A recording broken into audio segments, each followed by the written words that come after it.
Have you ever been scrolling through your feed and bam, you stumble upon a daily forecast that just pulls you in? Today, we're going to do something a little different. We are going to take a look under the hood of one of these super popular online forecasts. The goal here isn't to judge it, but to really understand its incredible power to connect with people. So let's explore the anatomy of that appeal.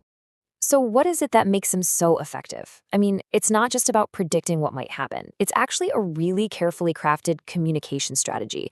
It's all designed to build trust, create a sense of meaning, and, offer a little bit of control. Let's break down how that strategy actually works. Okay, so this whole journey into belief, it starts right at the very beginning, before a single prediction is even made. The first, and I'd say most crucial step, is to establish the speaker as a credible, welcoming guide.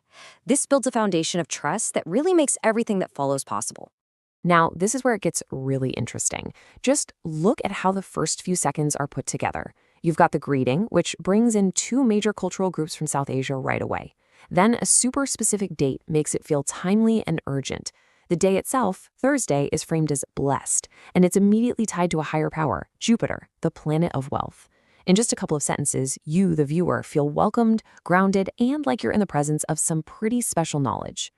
So once that trust is established, the forecast starts to build its case. It doesn't just throw out claims, it actually presents this framework that feels really logical, almost technical. This is where the magic happens, blending complex astrological terms with some really profound spiritual meaning. Let's just look at the formula here.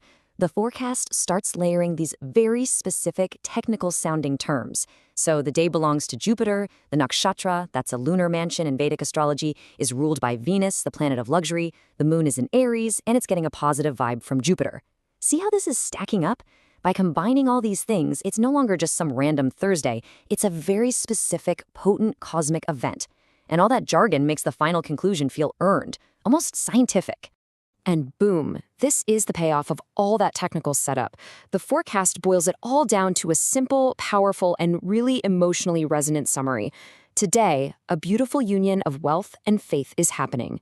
This one phrase transforms all those abstract planetary positions into a message that feels deeply personal and aspirational. It's the perfect bridge from logic to feeling. So after setting up this big universal energy for the day, the next move is to make it personal. That broad cosmic forecast gets channeled directly into individual advice for all 12 zodiac signs. And that's how every single person watching starts to feel seen. Let's see how this actually plays out for different people. Just look at the contrast right here. For Leo, the message is pure aspiration. We're talking 100% luck, impossible tasks become impossible. But then for Virgo, it's about caution. Watch your health, maybe skip the takeout, but hey, your mind is going to be sharp.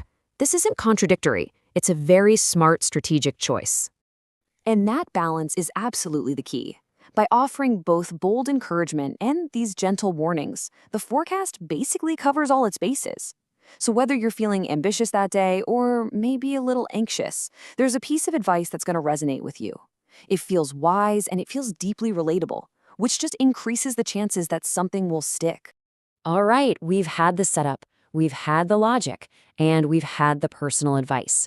But now we get to the narrative climactic, and this is the most powerful part. It's not enough to just know the forecast. The viewer is given a tool to actively participate, to maybe even improve their own destiny. This is where passive listening turns into active engagement. And that tool is something called a wazifa. Now, this is a prescribed spiritual practice. Think of it as a kind of focused prayer or recitation that's designed specifically to seek divine help. By offering this, the forecast empowers you, the viewer, with the concrete action you can take. This ritual is laid out with incredible clarity. I mean, notice the specificity, the exact time to do it, the opening and closing prayers, even the precise number of repetitions.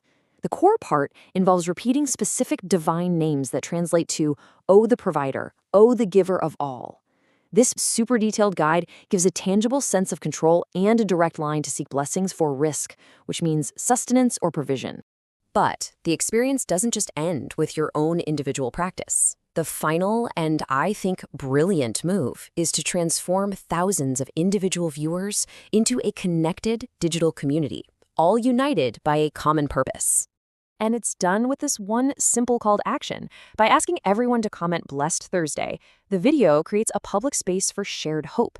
It's a way for everyone to participate and, as it says, pray for each other, turning what was a personal viewing experience into a collective, interactive ritual.